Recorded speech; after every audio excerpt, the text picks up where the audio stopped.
혹시 지금 장기 요양기관 운영하시다가 갑자기 업무 정지나 심하면 폐업 처분 통지서를 받으셨나요?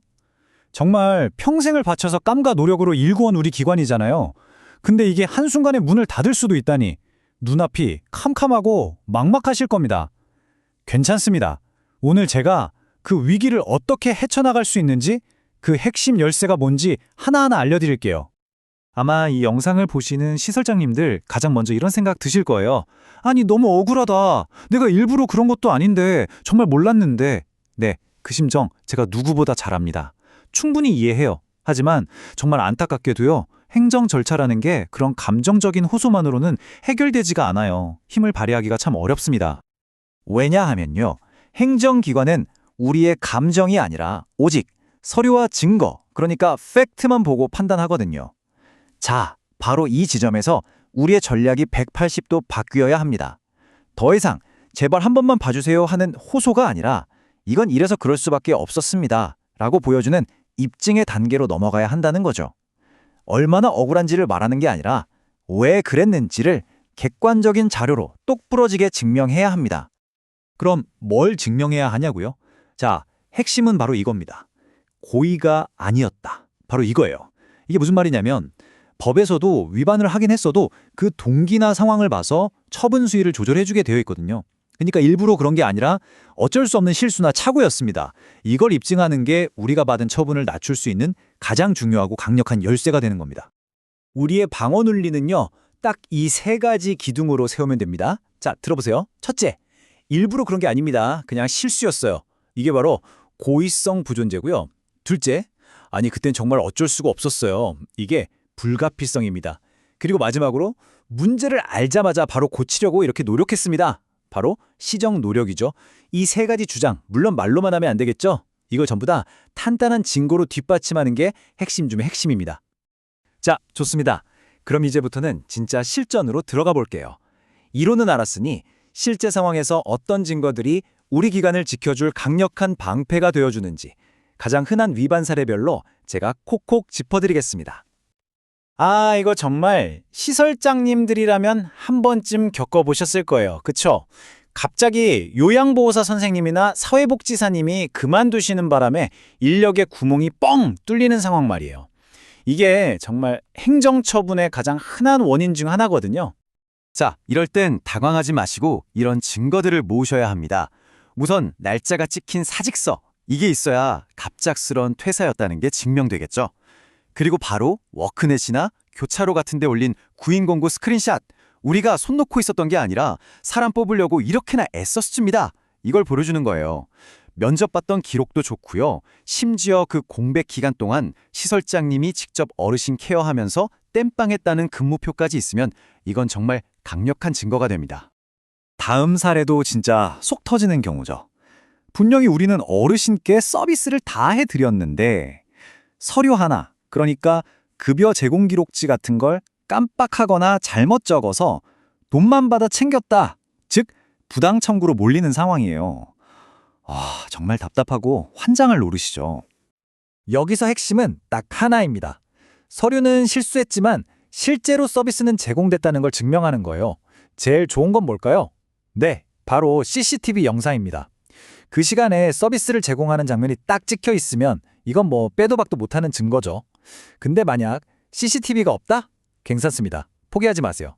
그때 같이 있었던 다른 직원이나 보호자분께 받은 사실 확인서 또는 어르신 모셨던 차량 운행일지 같은 다른 기록으로도 충분히 입증해낼 수 있습니다. 그리고 때로는 우리 힘으로는 정말 어쩔 수 없는 일들이 터지잖아요. 대표적인 게 바로 코로나19 팬데믹 같은 상황이었죠. 정부에서 갑자기 집합금지 명령 내리고 코호트 격리 들어가고 이런 특수한 상황에서는 기존 규정을 지키고 싶어도 지킬 수가 없게 됩니다. 이럴 때는요. 이건 우리 잘못이 아니라 불가항력이었습니다. 라고 주장해야 합니다. 법적으로도 인정되는 부분이에요. 그럼 뭘로 증명하느냐? 당시 지자체에서 내려온 운영 제한 공문, 보건소에 확진자 발생 보고했던 서류, 그리고 우리가 나름대로 최선을 다했다는 증거, 예를 들면 매일 방역 소독했던 일지라던가 보호자들한테 상황 설명했던 안내 문자 같은 것들이 전부 다 효력을 발휘합니다. 자, 지금까지는 어떻게 방어할 것인가에 대해 이야기했죠? 근데 여기서 한 걸음만 더 나아가면 이 위기를 오히려 기회로 만들 수도 있습니다. 그냥 잘못했습니다 에서 끝나는 게 아니라 이번 일을 계기로 앞으로는 이렇게 더 잘하겠습니다 하고 적극적인 개선 의지를 보여주는 거죠. 이게 생각보다 최종 결정에 정말 긍정적인 영향을 줍니다. 바로 이런 플러스 알파 자료들이에요. 예를 들면 이번에 지적받은 부분을 앞으로 어떻게 개선할지 아주 구체적으로 작성한 서비스 개선 계획서 같은 거요. 또 이참에 아예 외부 전문가를 모셔와서 직원 교육을 싹 다 다시 했다는 증빙 자료. 그리고 정말 강력한 한 방인데 우리 어르신 보호자분들이 직접 손으로 쓴 제발 이 기관만은 문 닫게 하지 말아주세요 하는 그런 진심이 담긴 탄원서. 이런 것들이야말로 처분을 결정하는 사람들의 마음을 움직이는 정말 강력한 무기가 됩니다. 자, 들어보시니까 어떠세요? 생각보다 챙겨야 할 것도 많고 굉장히 복잡하고 전문적이죠? 맞습니다. 이게 그냥 서류 몇 개 모아서 낸다고 해결될 문제가 절대 아니에요. 바로 이 지점에서 전문가, 즉 저희 같은 행정사의 역할이 빛을 발하는 겁니다. 아니, 그냥 내가 직접 하면 되지. 왜 굳이 행정사의 도움이 필요하냐고요?